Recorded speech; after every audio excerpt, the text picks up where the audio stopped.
Essa é a nossa quarta aula, então, da disciplina de Estética e Cosmética, e dando sequência, né, aos temas da lei, né, da Lei da Estética e Cosmética e também relativos aos critérios estabelecidos em códigos de éticas ou regulamentações.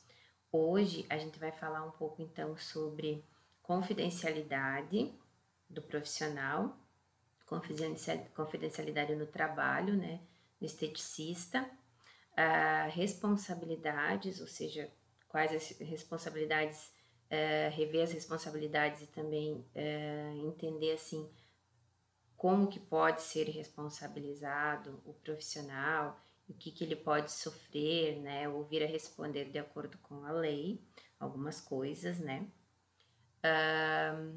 E também as ferramentas, a gente dá uma visualizada então em documentos e ferramentas que possam organizar os processos, né, que vocês venham a fazer enquanto profissionais no espaço de trabalho de vocês, entender a necessidade deles e se precaver também de algum dano ou de alguma coisa que possa vir a ocorrer mediante o trabalho, uma prática que seja feita e não tenha sido, não tenha dado certo ou tenha acontecido de forma como deveria, enfim, e que isso venha acarretar algum problema ou algum dano para um cliente, né?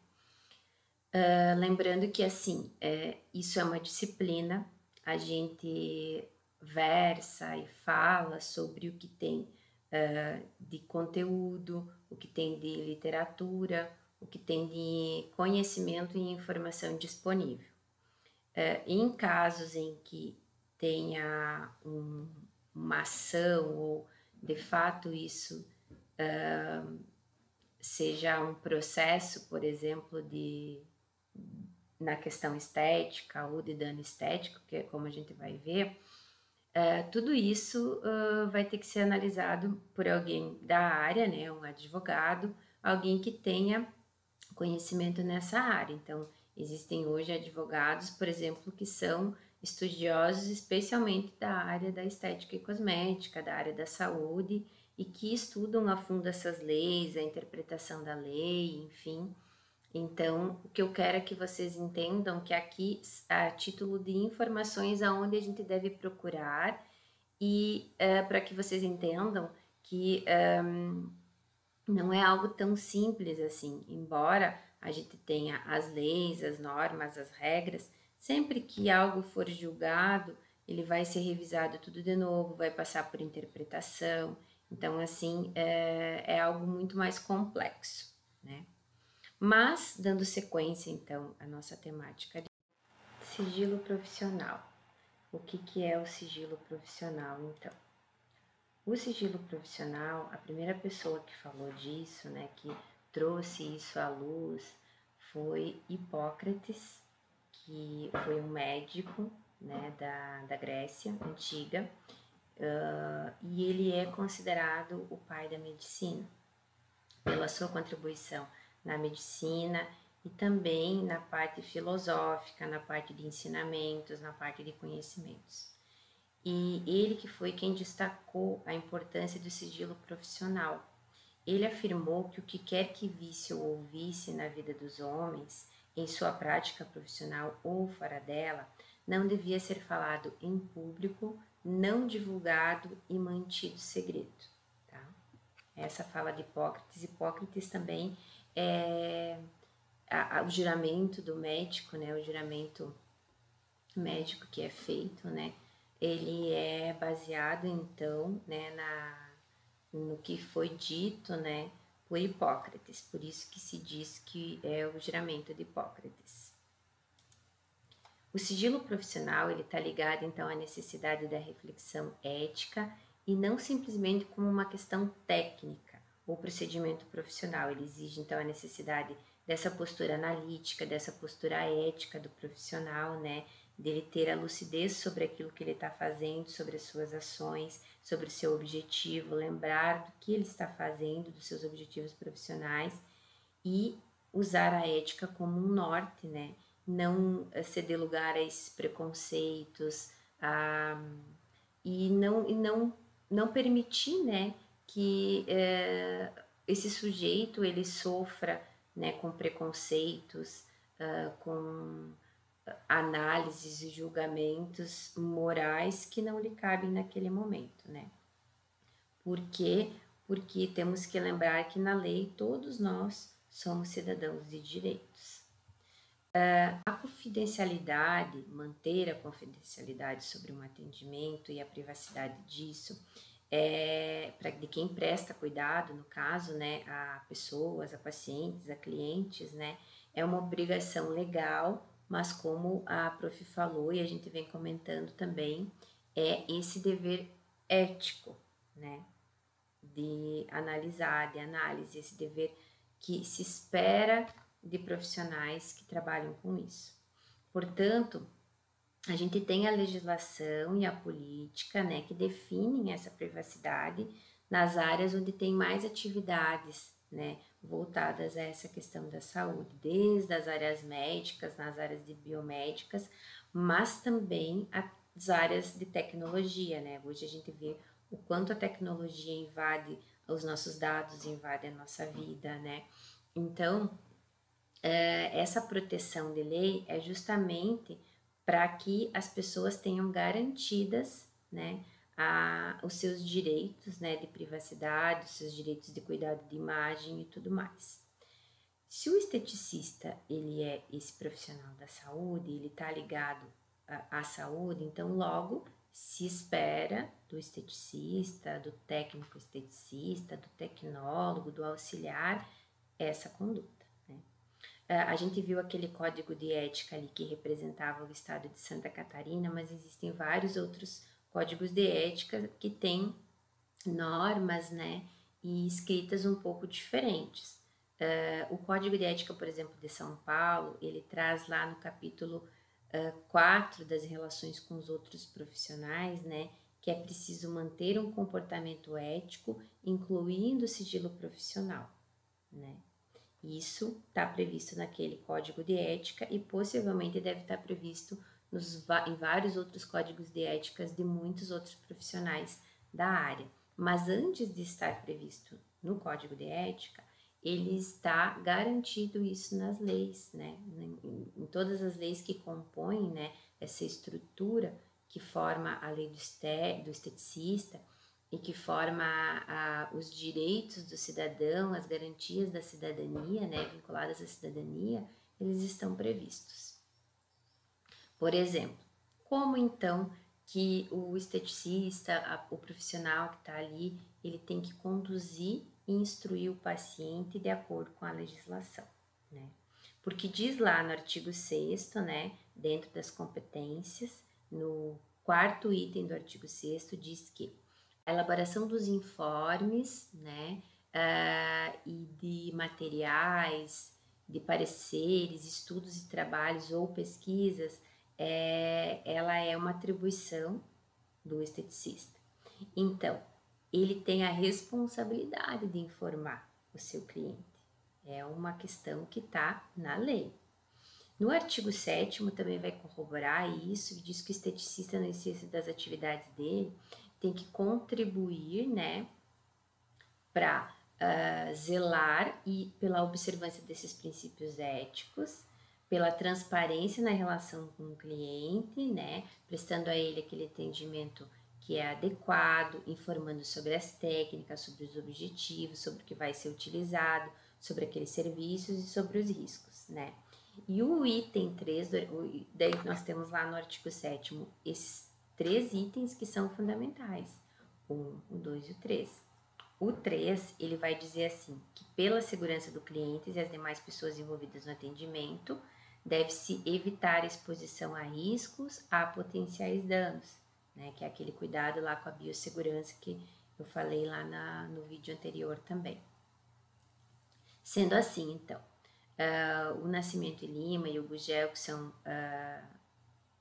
autores que escrevem também sobre essa parte, né, então, do sigilo, eles dizem assim, que a intervenção da saúde só pode ser realizada depois que a pessoa em causa, ou seja, quem vai utilizar daquele serviço, quem vai receber aquele serviço, tenha dado esse consentimento livre esclarecido, documento e material que vocês já estão conhecendo, né, também na outra disciplina de psicologia aplicada à estética, né.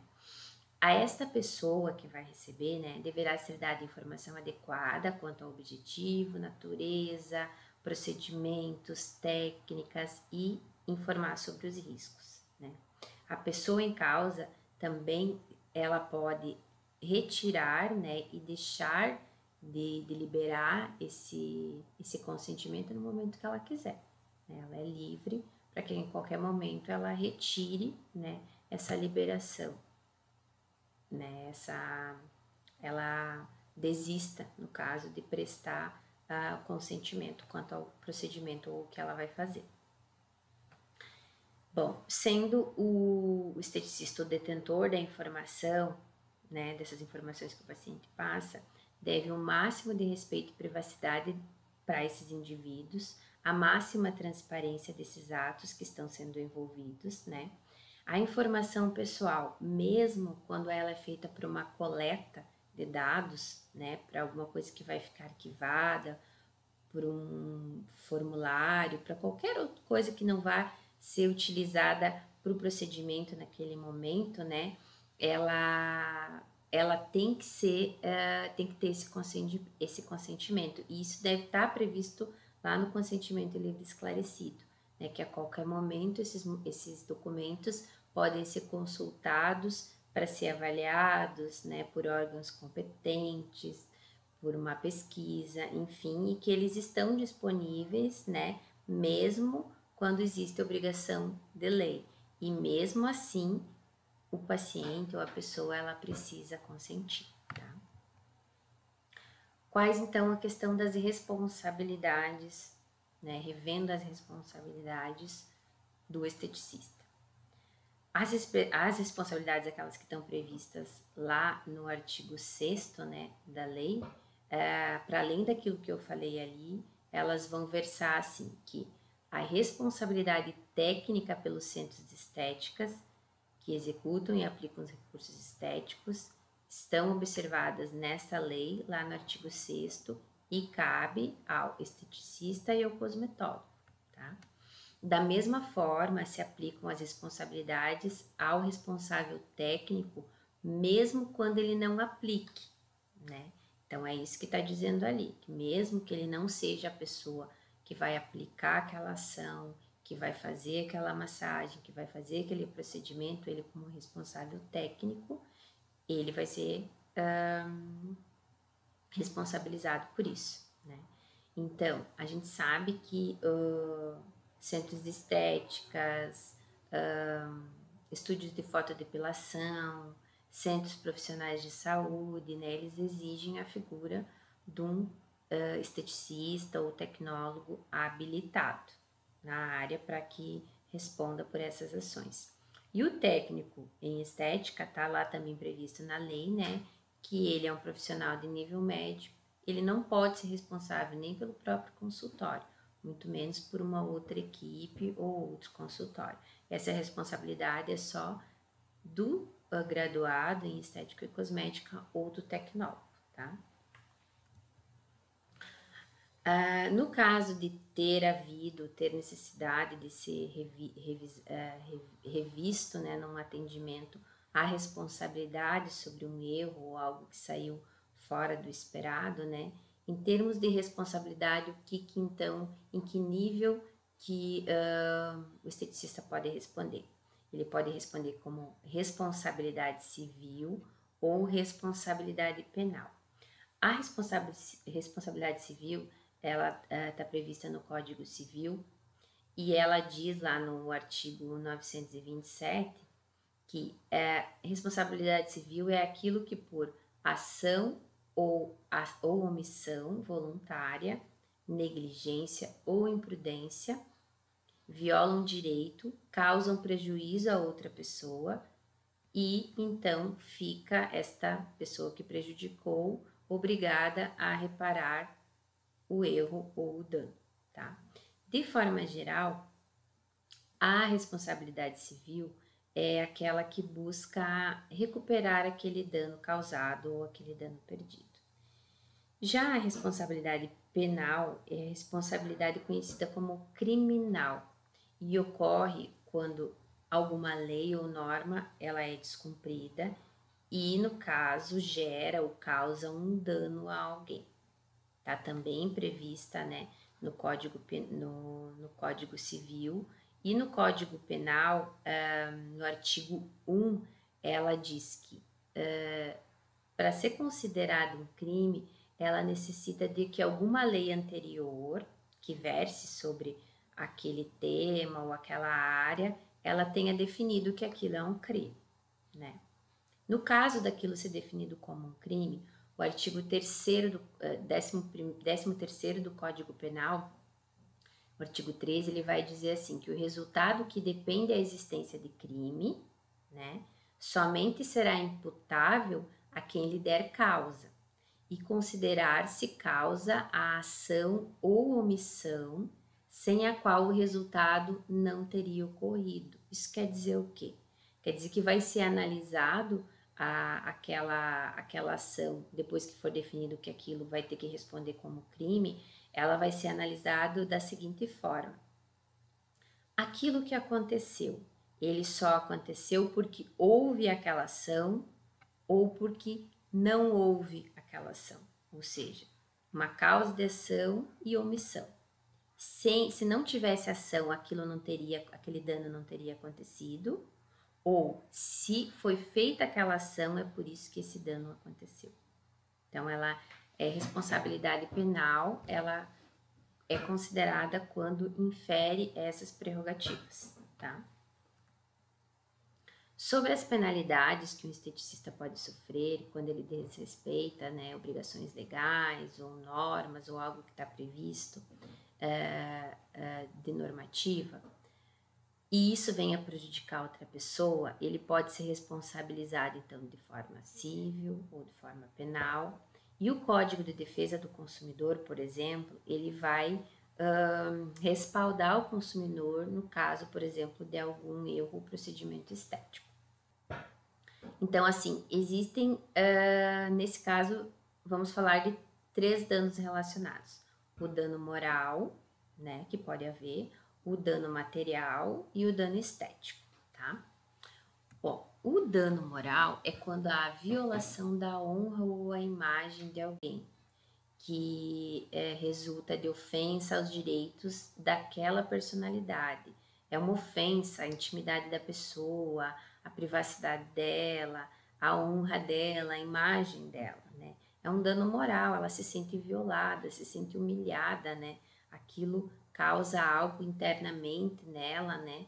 Muito ruim, né? Algo que lhe traz problemas e consequências ruins internamente.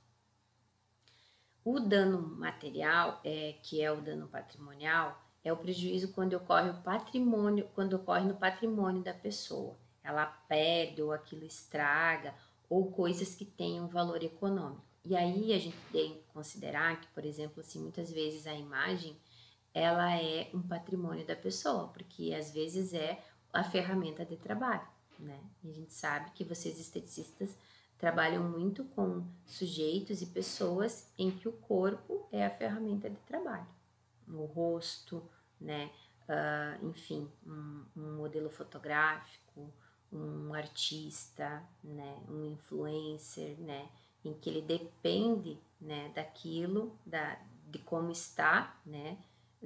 Para que ele tenha sucesso ou para que ele tenha um resultado no trabalho dele. Então, neste caso, em outros casos podem ser analisados também, né? Nesse caso, poderia ser analisado um dano moral.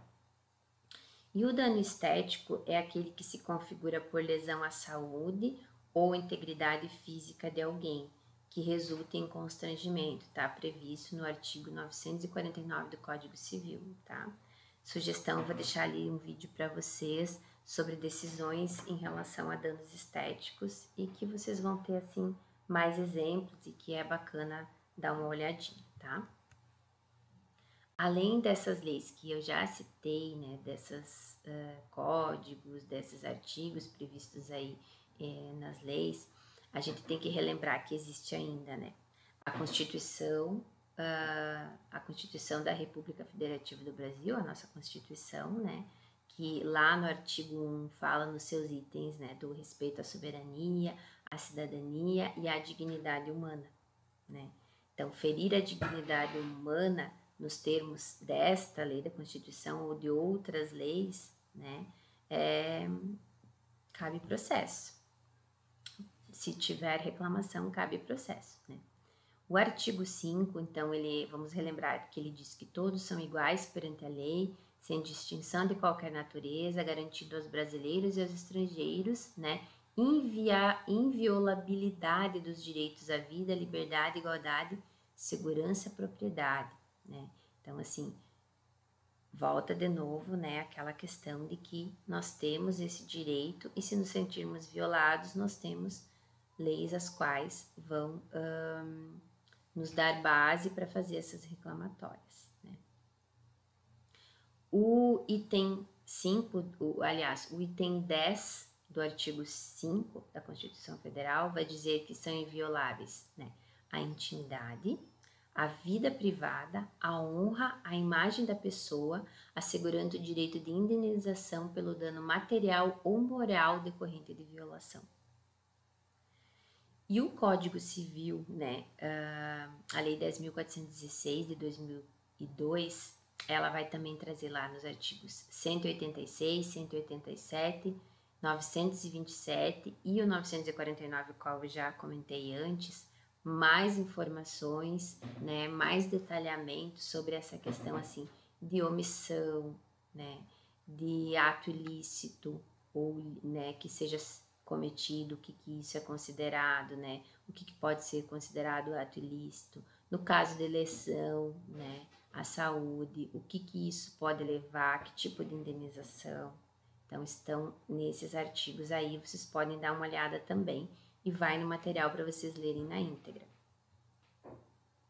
Além disso, quais as outras leis que a gente tem que observar, né, e detalhadamente o que está previsto também nessas leis que a gente tem que observar, né, que é a questão do direito de imagem e voz, que é oficialmente reconhecido pelo Código Civil Brasileiro. O direito e imagem também está previsto entre os direitos e garantias fundamentais na Constituição Brasileira e está regulamentado lá na Constituição nos artigos 11 e 20, tá? Então, assim, não está numa lei só, né? Está em duas leis que estão acima de outras leis e decretos, né? Então, é o quanto é importante tomar esses cuidados, né, com a questão de uso de imagem, uso da voz, uso de filmagem, e além disso, ainda tem a questão da LGPD, que é a Lei de Proteção de Dados, que na verdade não é os dados no sentido de, desde a questão da solicitação dos dados, da guarda desses dados, de como eu controlo esses dados, de como eu uso esses dados e como eu vou aplicar eles. Isso a LGPD dá garantia, né, para as pessoas e que precisa ser respeitado, né? E aí a LGPD tem mais uma coisa, que ela considera a imagem de uma pessoa, ela se encaixa num conceito de dado pessoal. A minha imagem é um dado pessoal meu, então eu preciso que ele seja respeitado. Então, novamente, por que a gente tem que ter todos aqueles termos, né? Todos aqueles documentos em que a pessoa autoriza o uso da imagem, autoriza o uso da voz, ou autoriza que seja vinculado um vídeo seu, né? Um antes e depois, né? Agora, a LGPD também vai te dizer assim, que desde o nome, telefone, contato das pessoas, né? Tudo é dado e tudo você precisa garantir, né, a guarda, garantir como que eles vão ser utilizados e não só garantir, informar para a pessoa como eles vão ser utilizados, né? Tem que deixar isso claro para a pessoa como ele vai ser utilizado e ele vai dar o ok dele se isso pode ou não ser vinculado. E isso está previsto nas leis, né?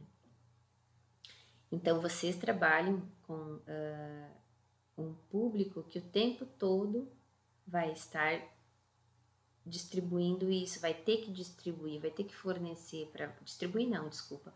Ter que fornecer para vocês informações, dados, e vocês vão trabalhar com isso, vocês precisam, é a ferramenta de trabalho de vocês, é a imagem, né? É os dados, são as informações, né? E vocês precisam cuidar delas.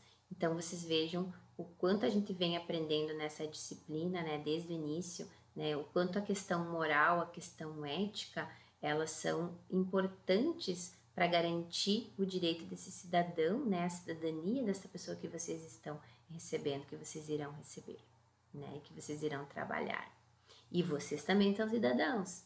E vocês também têm os direitos de vocês, né? Então vocês também estão assegurados, né? Então é preciso entender, saber onde estão essas leis, né? Se precisar consultá-las, recorrer a alguém que entenda delas. No caso de maiores informações, maior conhecimento, para que tudo fique às claras, para que vocês lidem com isso de uma forma correta, né? Diante de tudo isso, né, então é compreensível, né, o quanto é necessário agir com prevenção e estratégia, prever os riscos, né, que podem ser causados por uma negligência ou por uma ação, né, ou a inclusão de um procedimento ou conduta que seja feita dentro da sua rotina. Então, o quanto é importante incluir esses documentos, né, incluir essas ferramentas de conduta. Então, assim, a gente não pode ver elas como massivas, como problema. Na verdade, eles são auxiliares de vocês nesse processo, na rotina de vocês nesse processo, né? E existem esses termos adequados para a realização de cada procedimento. Existe termo de utilização de imagens, existe termo de utilização de voz, existe o termo de utilização de vídeo para veiculação, né? Existe, então, o consentimento livre esclarecido, que vocês já estão vendo como que funciona. Existem muitos modelos que é possível adequar à realidade de cada um, né? E existem também os termos de privacidade ou os termos LGPD, que também são disponíveis hoje, né? Para você adequar ao teu local de trabalho. E as leis estão disponíveis, né? Esse compilado de leis, né, a gente faz em aula, vocês podem encontrar também às vezes em alguns vídeos no YouTube. Tem uns que são sérios, tem outros que não, né, a gente às vezes fica preocupado com a procedência. Mas de todo modo, assim, tudo isso está disponível, não é algo que está escondido, né? É preciso, dentro dessa disciplina, o que vocês precisam no final entender é que existem regras, existem normas, existem leis a ser cumpridas. Isso é obrigatoriedade do profissional, mas elas estão disponíveis para ser consultadas. E se eu me proponho a ser esse profissional ético e moral, eu vou me informar sobre ela, se eu ainda fiquei com dúvida, se eu ainda não está claro para mim, eu preciso, né, buscar isso. É um dever também me munir dessas informações, né? E aí vocês vão ter ali disponível também as referências, né? Eu vou deixar disponível também outro vídeo do YouTube ali para que vocês assistam, que vocês vejam outra pessoa, né? Escutem, né? Assistam outra pessoa falando sobre essa questão legal, né? Lembrando que isso aqui é uma aula, né? É uma parte teórica, né? Não é uma análise de responsabilidade moral, ética. É aquilo que existe em literatura e que é possível e que hipoteticamente pode acontecer em alguns casos e que está previsto em lei, né? Mas cada caso é um caso e nesse sentido precisa ser analisado, ok, meninas? Eu agradeço vocês, né? As perguntas de vocês eu vou dar uma lida em todas elas, ver se não se repetem, enfim, e vou tentar estudar e responder isso em outro vídeo. Talvez algumas delas já tenham sido respondidas aqui, mas enfim, a ideia é que eu faça isso em outro momento para que não fique tão pesado aqui, tá? para vocês assistirem. Um abraço e até a próxima.